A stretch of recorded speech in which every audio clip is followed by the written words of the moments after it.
Canada's performance has been in decline, slow and steady, for quite a few years, at least a decade. You can see it in the numbers. Now we have a crisis. Someone moved our cheese.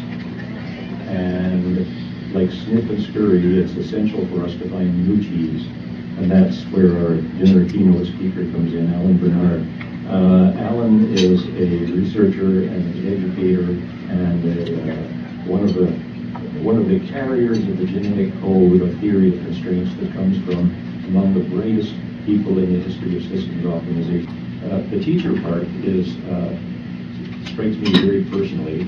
I thought I knew a lot about optimization, and then every time I talk with Alan, I realized I reached a wonderful point of knowing how little I know. That's a state of maturity that comes with some ego deflation and a glow of learning. And I'd like to thank him personally for the amazing tenderness in which he's corrected my mistakes. Alan is, as you can read in his bio sketch, his two passions in life that are consistent with what he did his doctorate in. The first one is figuring out how to achieve impossible goals by helping people find and remove constraints in the systems that we're trying to improve. Impossible goals by finding and removing constraints. And the second one is how to make impossible decisions by resolving conflicts among people and replacing them with win-win innovations that most mortals don't even bother to think about. Thank you. It really is a great honor to be here. What I'd like to talk tonight just briefly about is why I believe it's the best of times and the worst of times. The famous opening, The Tale of Two Cities by Charles Dickens. I'm going to cover just 3 areas where I think it's both the worst and the best of times.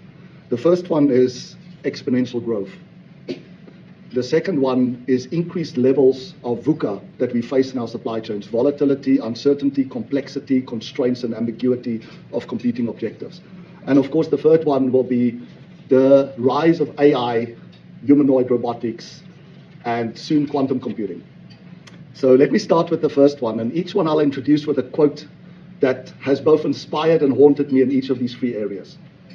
So the first one is exponential growth. I was deeply privileged to have as a mentor Professor Albert Bartlett, who was one of the pioneers in systems thinking. And his most famous quote is that the greatest shortcoming of the human race is our inability to understand the exponential function, our inability to understand exponential growth. So practically, what does it mean? There's a very simple rule in finance called the rule of 70 that you can use to calculate the doubling time of anything. How long does it take to double? So if you have something like the population growth, which is about 1.6, 1.7%, so 70 divided by 1.7 is about 40 years. So every 40 years odd, you are doubling the population. When I was born, it was 3 billion. When I turned 40, it was about 6 billion. Now it's over 8 billion. When you look at the urbanization rate, which is how many of these people are moving into cities, that's at about 3.5%. So now the doubling time will be 70 over 3.5, which is 20 years. But a very interesting thing and very relevant to us around the stables are what is the percent growth in the movement of goods? And that's around 7%, which means the doubling time is now only 10 years. And here's the part that I think most of us struggle to understand. So what does doubling time mean? It doesn't just mean in the next 10 years, we'll have to move more than double what we've moved the previous 10 years. If you think about what does doubling do, if I go from 1 to 2 to 4 to 8, that's doubling, right? The doubling time is the time it takes me to go from 1 to 2 to 4 to 8. But what's interesting is 8 is more than 1 plus 2 plus 4. So that means in the next 10 years, we'll have to move more goods, more tons, than what we have moved since the beginning of time. I want you to think about that carefully. Since the beginning of time. If we just go back to population growth, doubling time is 40 years. in the next 40 years, we'll have more people than what we've had since the beginning of time. We'll have to feed more people than we have fed in total since the beginning of time. Everything that human beings consume, that same function is driving it. And there's a beautiful example that I often use when I explain this when I teach kids, and sometimes even CEOs and leaders in government, is if you think about a vase and you put a single bacteria in there, and it doubles every minute, and you say after 60 minutes, the vase is now full. That vase represents the scarce resources that is under our control that we have to manage and allocate. At what time is the vase only 12.5% full? So we try to extrapolate and we say, well, if it takes 60 minutes to be full, when will it be at 12.5%? Very difficult to calculate forwards unless you're a really mathematical genius, but it's very easy to calculate backwards. At time 59, the vase is only 50% full, if it doubles every minute, right? At times 58, it's only 25% full. At times 57, it's 12.5% full. Now, what that does is it confuses us. We think we have time. What time are we today? Time 57, times 58, times 59. And then, of course, we trust human beings for being innovative, for being able to create and invent. So imagine we sent some of those bacteria off into the universe and say, your main job is to go and find another bottle. And they come back and they found a whole bottle, doubled the resource that we previously had access to. How long will it last? 1 minute. We double every minute. Or in our real world, we are doubling in terms of logistics every 10 years. So that is the challenge, but also the opportunity that we have, is we have to make sure that we are not wasting our scarcest resources. We have to make sure that we are optimally allocating our scarcest resources and use the time that will buy us to go and get more scarce resources. I hope that resonates with everybody. The second thing that's the best of times and the worst of times is increased levels of VUCA. So volatility, uncertainty, complexity, constraints, and ambiguity.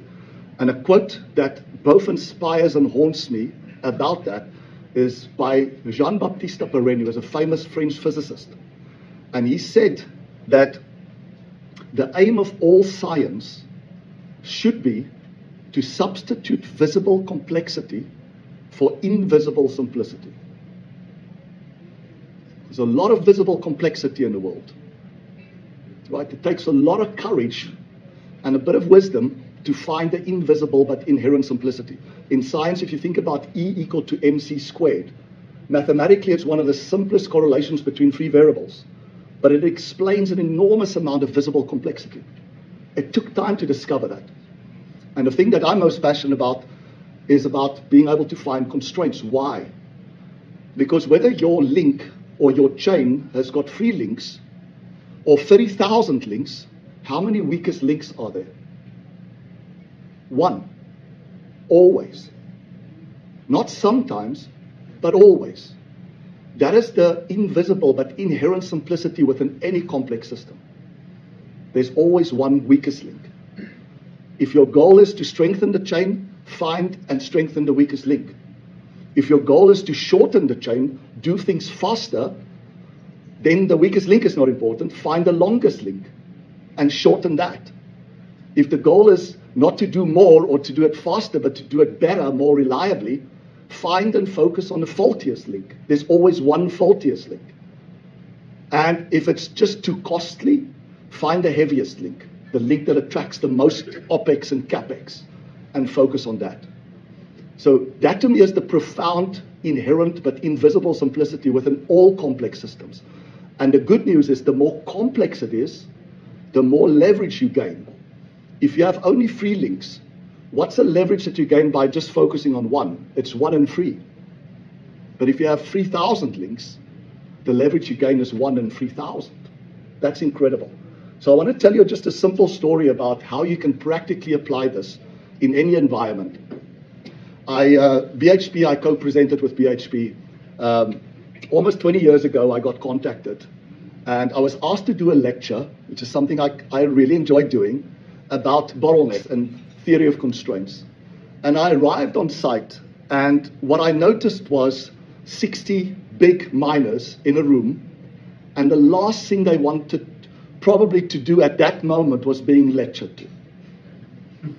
I had this beautiful slide deck, 200 slides, because it was a whole day, and I decided to not open it. Because I thought if I start lecturing, they're going to throw me out without opening up the window, kind of thing. So I spoke to the person that invited me, and I said, can you tell me what's going on? I'm picking up a really, really bad energy here. And he said, we have an absolute crisis on our hand, and I'm so sorry. We probably should have canceled the session. But now that you're here, is there something that you can help with? So I said, what's the crisis? He says, our mine had a target to produce 12 million tons in the year. We are now in month 4, and we've only done 3 million tons. If we continue at this rate, we'll end at 9 million. We'll be short by 3 million. We will pay penalties to our customers. We will lose a massive amount of money. And probably most of the people in this room will not have jobs. I said, great, thank you. So I started my talk, and I said, this is what I understand. I drew a graph on the board, sort of vertical axis, is the amount of tons. Horizontal axis is the time. And I said, we had a goal to go from 0 to 12 million in 12 months. I just want to understand the crisis. We're in month 4, we are at 3 million. There's a gap, and the gap will keep on growing. Am I understanding the crisis correctly? They said, yes. I said, good.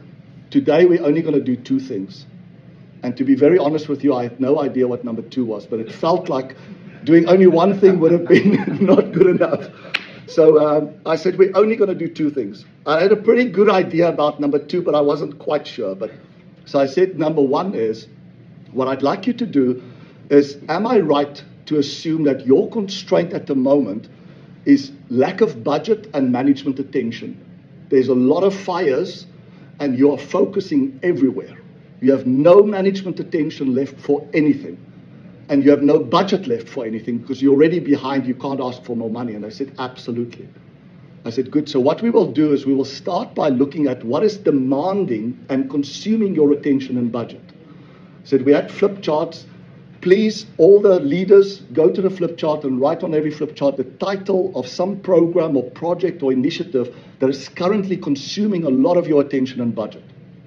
And we got them writing down. You have 60 people in a room. How many flip chart pages do you think we stuck on the wall? Anybody? A big mind. How many initiatives were going on at any point in time? Any guesses?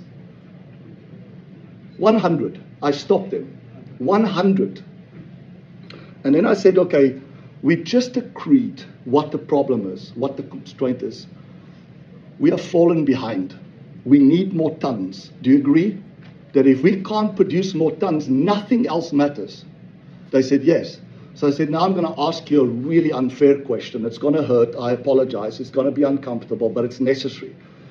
I want you to go back to those flip chart pages and write at the bottom how many more tons that program will give you.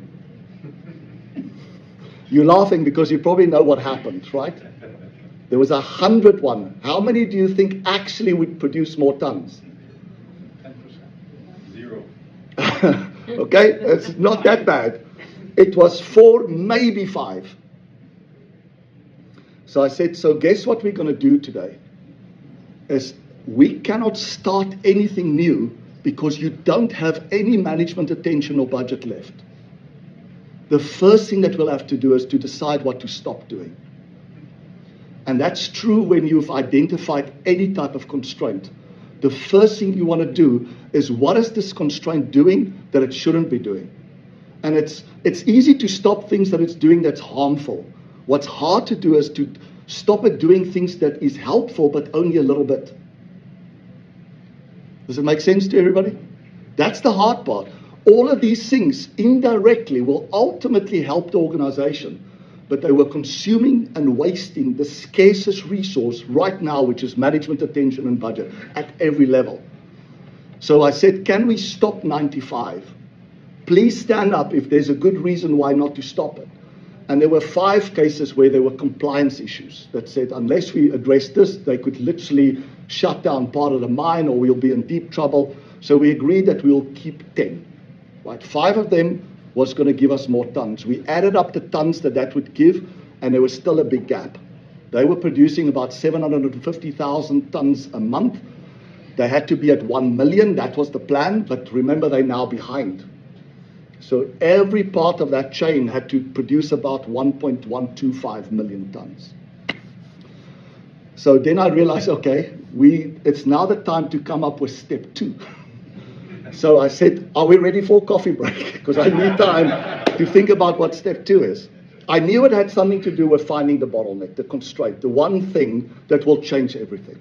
But I wasn't quite sure how to do it because at that stage, I had no mining intuition or experience, 0. So we took the coffee break and I came back and I said, what we're going to do is, from my understanding, basic understanding of mining, there's about 5 main steps in mining. The first one is they have to remove the overburden and expose the ore. Is that about right? Yes. Bring up the first person that's responsible for that. And I came up. I'm not small, I'm 6'6". This guy was big, bulky. And I said to him, Mike, you need to get from 750,000 tons a month to 1.125 million tons a month. How are you going to do it? And he looked at me and he said, it's effing impossible. If it was possible, we would be doing it. Right? Does it make sense? They were already under massive pressure. One thing that became very useful when I was studying the psychology behind what's impossible is we realized that when you say that something is impossible, it's not because it is impossible, it's a protection mechanism against the fear of failing. So when you or your team or your customers or the government says that something is impossible, they're just trying to protect themselves from failing. The problem is when you say something is impossible, not only you are not thinking about how to make it possible, but you're not even trying to think about how to make it, because why would you? It's impossible. So in that moment, imagine you're standing in front of this person. He's expressed his frustration that it's impossible. What do you say? I had no idea until that moment. And it turned out to be quite an important question that was the heart of everything I've done for my whole life. I looked at him and I said, Mike, it's impossible unless. I want you to think about, pick any impossible goal that you have for yourself. And just ask yourself, it's impossible unless. Psychologically what happens, it's called a disruptive question. The mind is stuck when it says it's impossible. You get it unstuck by asking it's impossible unless. And immediately you were saying, okay, I'll play your stupid little game. I said, Mike, let's go. We need to play, right? Let's go. I said, tell me your unless condition. And he pointed to a group of people, I don't know who they were, and he said, if it wasn't for these idiots, I said, okay, let's calm down here. I'm sure they're lovely people, but why do you think they're such idiots? He said, if it wasn't for these idiots, if it wasn't for these people, good people, he said, I would be flooding the next operation. I said, how would you do that? He said, well, there's an area that they are telling me, and it was the accountants, that they were telling me it was unprofitable to go into that area. I said, and you believe it's different? You believe it is? He says, yes, but I don't know how to prove it to them. I said, let's do it together. I said, if you are able to produce as much as you say, that's another 375,000 tons per month extra at about a $30 gross margin, right? It's a lot of money. It's $11 million of additional gross profit every month. I said, and that's the worst case scenario, right? He said, yes, probably we can do more. I said, I want you to give me the worst case benefit. And what I was doing is a simple hack. When we struggle to make decisions, we struggle because of uncertainty. It's very hard to predict the likely benefit or the likely cost. We are much more confident about costs than benefits. Do you agree? And we have a bias towards certainty. So we use cost as an excuse not to do anything. We say, well, the benefit, I don't know how much that will be.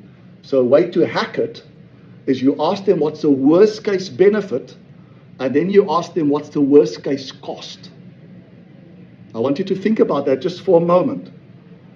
If the worst case benefit is still substantially more than the worst case cost, it becomes a hell yes decision. Doesn't take months to get approval.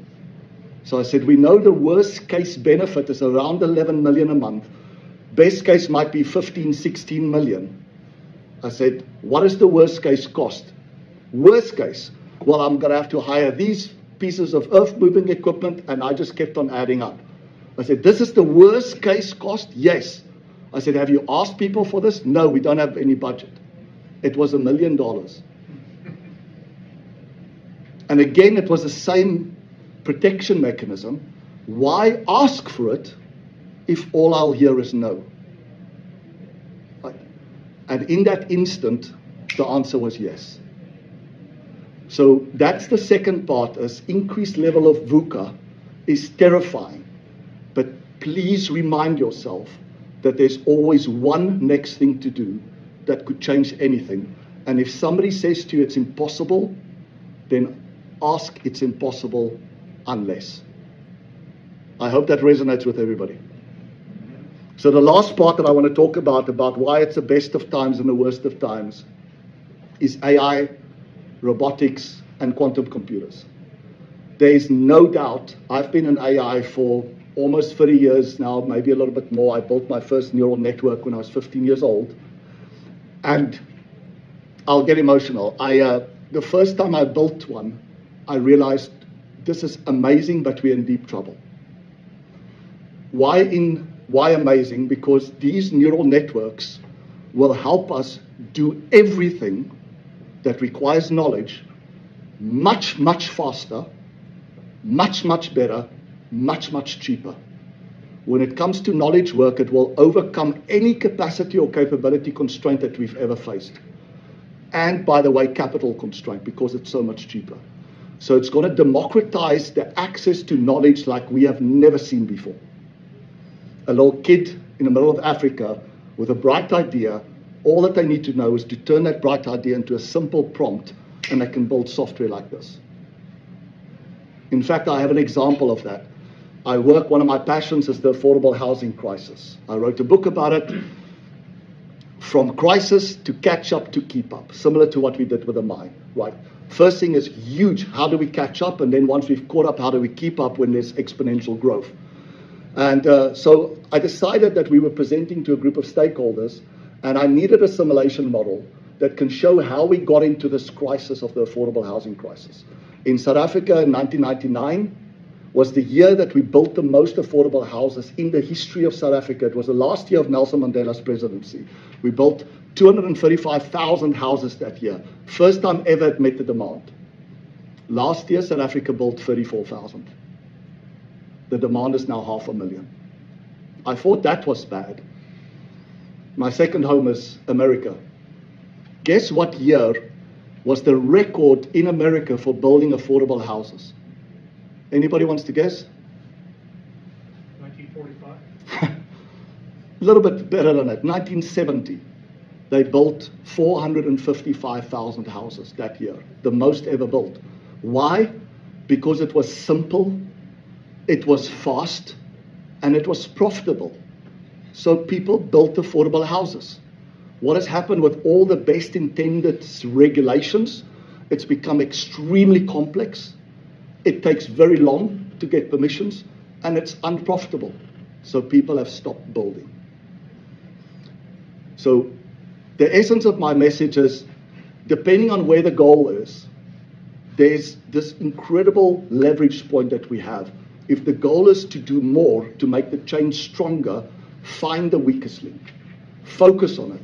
Improve it. Invest in it. But first start, what is it doing that it shouldn't be doing? Stop doing that stuff. That will release a lot of capacity. If that's not enough, then say, can we schedule it in a better way? Some amazing optimization algorithms that can schedule resources so optimally. We presented a case study of BHP. If you run the mine with the current practice of how to plan and schedule a mine, and you run it with the best possible algorithm that AI can come up with, the difference can be between 10 and 30% more throughput with the same resources. That is enormous. And it will compound every year up to there. So I wanted to build a simulation model, 25 days of labor time with my best resource, one of the guys that are probably in the top 3 in the world on building simulation models. 25 days, 8 hours a day, 200 hours. He has a special needs daughter. And 2 days before we were presenting to my group, he phoned me up and said, his daughter's in trouble, she's got a health issue, he can't complete, he is so sorry. I went around to all my other friends and workers. The way that he had programmed was so complicated that nobody could understand and take it over. So out of desperation, I used software called Replit AI that builds apps. I recorded my Zoom call with this top simulation expert. I transcribed it, I fed it to the AI. I gave it the same screenshots of mock-ups that I prepared of how the simulations should look and the scenarios I want to present. I fed that up. 2 hours later, we had a working simulation model. It's 100 times faster, from 200 hours by the top expert in the world to 2 hours with simple prompts. So that to me is yes, it's the worst of times. We really going to have to, as a society, think about what is going to happen when the majority of the people are going to lose their jobs much faster than has ever happened in history. At the same time, it's going to create so many new opportunities that is so exciting. It's democratizing knowledge and labor and compute that has never been happening before. So that's why I'm nervously excited about the future. I thank you so much for the honor in speaking here tonight, and I'll be here for the whole evening if you have any questions. I know I'm standing between you and dinner, so you're most welcome to do that. I have a slide here that you can follow. If you are interested in, I've read free books. If you scan that code, you can get free access to it. You're welcome to share it. We want to democratize the knowledge to as many as people as possible. Thank you so much.